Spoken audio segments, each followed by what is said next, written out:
started out as a normal morning, and then there suddenly... were two planes, and there were regular people in there in the planes who didn't want to be in there, and then a few people who Osama bin Laden had sent to like drive the planes, and then that they crashed into the towers, and they died. They fell slowly, and that not many people survived, but maybe a few did.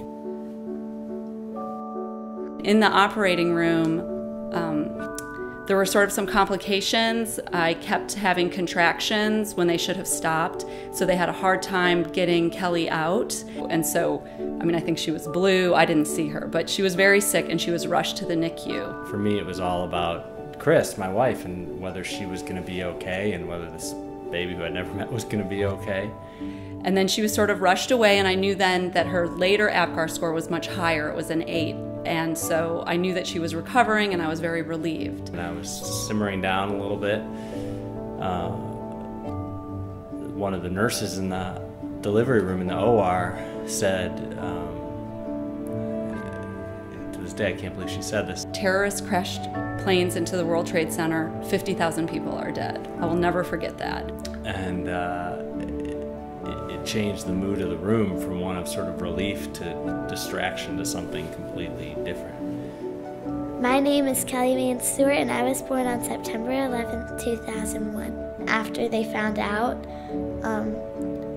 they emailed a bunch of people they knew and told them that I was born, and then it brought a lot of happy faces to everybody because everybody was probably really sad right then.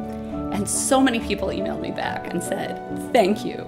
You know, I smiled for the first time in 36 hours. Thank you for reminding us that life goes on. Thank you for reminding us that there's good in the world.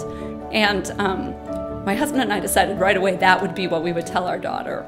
Person after person kept saying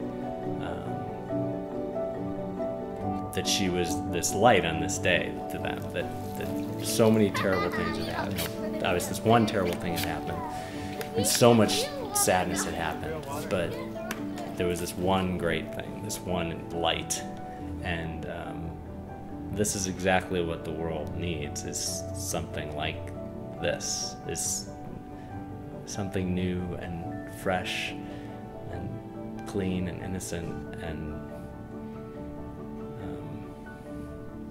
perfect.